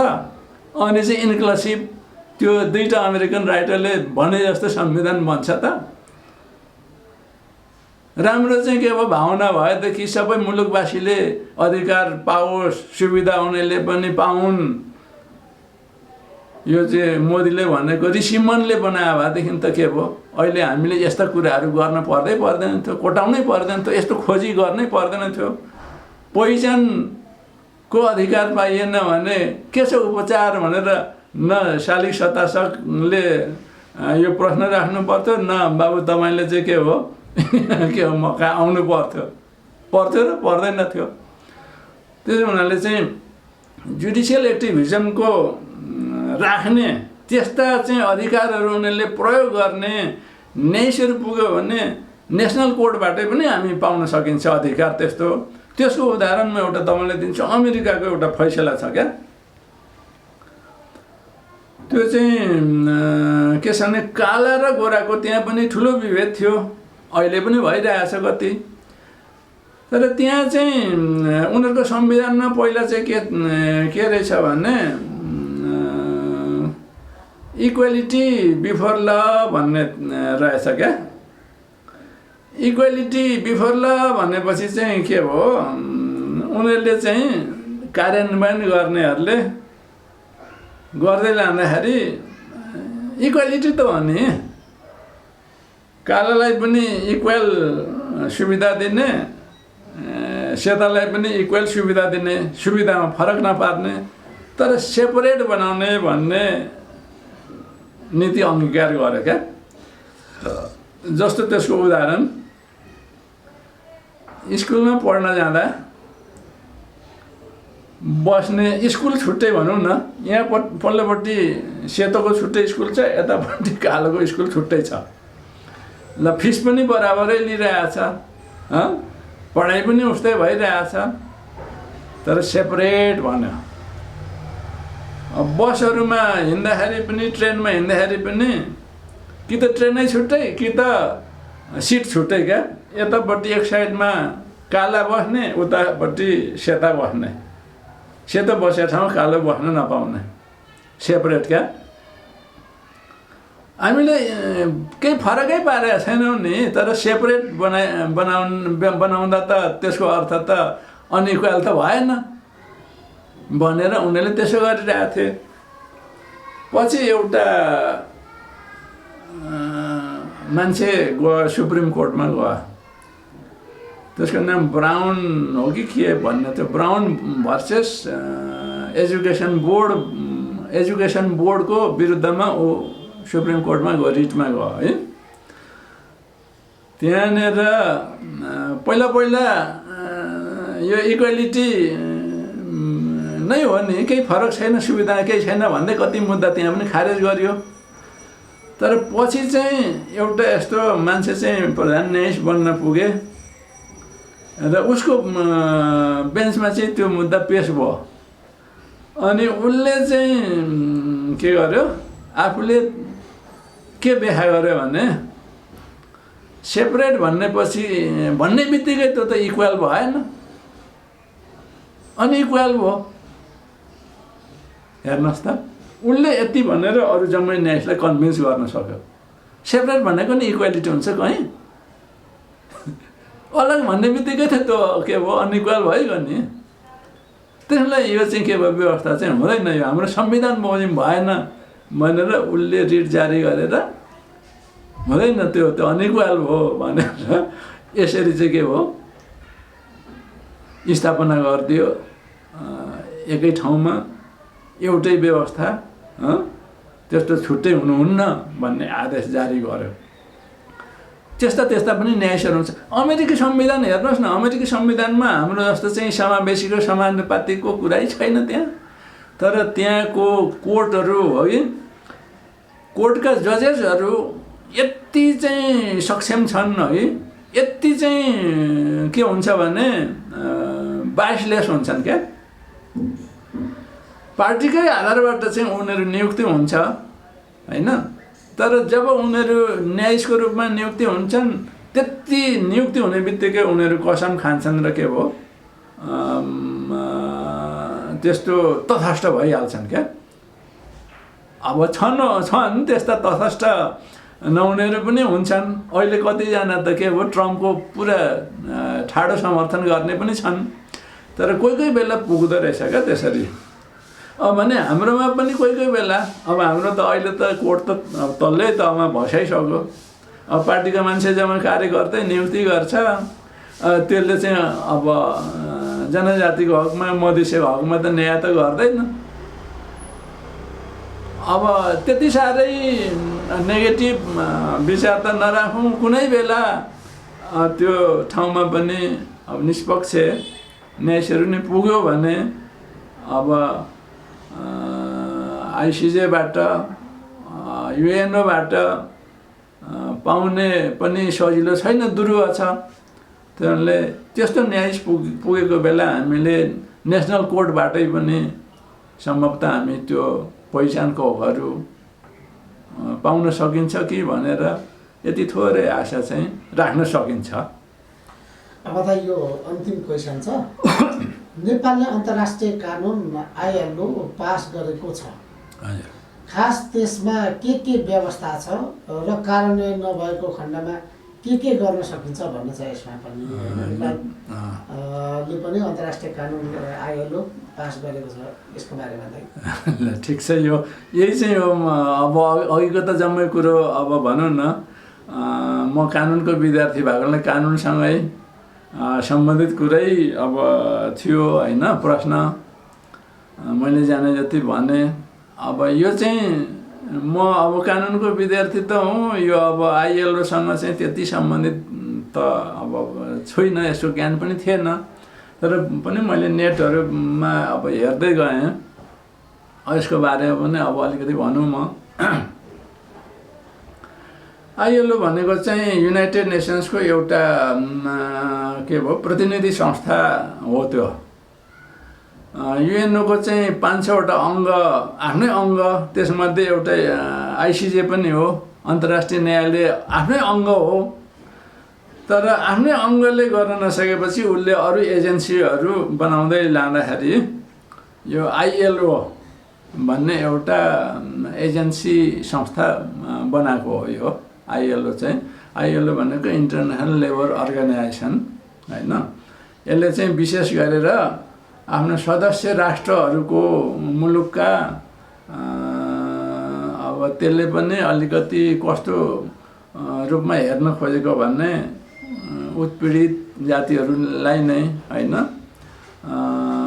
उनीहरूको अवस्थाहरू कस्तो छ, के सुधार ल्याउन सकिन्छ भन्ने दृष्टिले नै हेर्नकै निमित्त नै के हो लेबर अर्गनाइजेसन हो नि।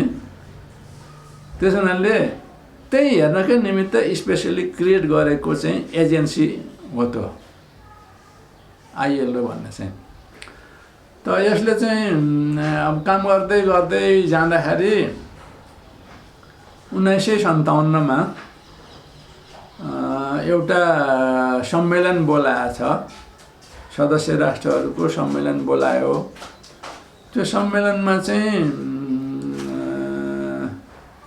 1957 भन्ने कन्भेन्सन निर्णय चाहिँ गरेछ। त्यो निर्णयलाई नै कन्भेन्सन 1957 अनि ब्राकेटभित्र 107 भनेर भनिँदो रहेछ होइन। अब यो 1957देखि अब संयुक्त राष्ट्र सङ्घको एजेन्सी नै पर्यो, उसका पनि अप्ठ्यारोहरू सारा गाह्रा अब कुराहरू होलान्। 1957देखि त्यति निर्णय गर्यो, केही पनि नगरी बस्यो। आएर 1989मा फेरि सम्मेलन बोलाएको छ। कन्भेन्सन भनेको सम्मेलन हो वास्तवमा। सम्मेलन बोलायो, सम्मेलनले पारित गरेको निर्णयहरूलाई फेरि कन्भेन्सन यति भनेर नामाकरण गर्दो रहेछ। 1989मा फेरि त्यही कुरोलाई समीक्षा गर्नलाई उसले सम्मेलन बोलायो। त्यो सम्मेलनमा समीक्षा त्यसको पनि गर्यो, अरू निर्णयहरू पनि गर्यो। अनि त्यो 1989मा पारित गरेको त्यो सम्मेलनले पारित गरेको निर्णयहरूलाई चाहिँ 1989-169 भनेर चाहिँ नामाकरण गरेछ। अनि कन्भेन्सन 169 कन्भेन्सन 1889 169 नामाकरण गरेको हुनाले अब अहिले हामीले के भयो 169 भन्दो रहेछौँ हामीले। त्यस्तो निर्णय गर्यो, त्यसले अब अघिको पनि समीक्षा पनि गर्यो, नयाँ निर्णयहरू गर्यो। त्यसले निकै व्यापक रूपमा निर्णय गरे रहेछ। विशेष गरेर चाहिँ यही हो, पछि परेका मुलुक होइन आफ्नो सदस्यता अघि बढाएका पनि छन्। युरोपका मुलुक जम्मै अघि बढेका छन्, जापान अघि बढेका छ, कोरिया अघि बढेका छ, सिङ्गापुर अघि बढेका छ, अमेरिका अघि बढेका छ, क्यानाडै अघि बढेका मुलुक छ।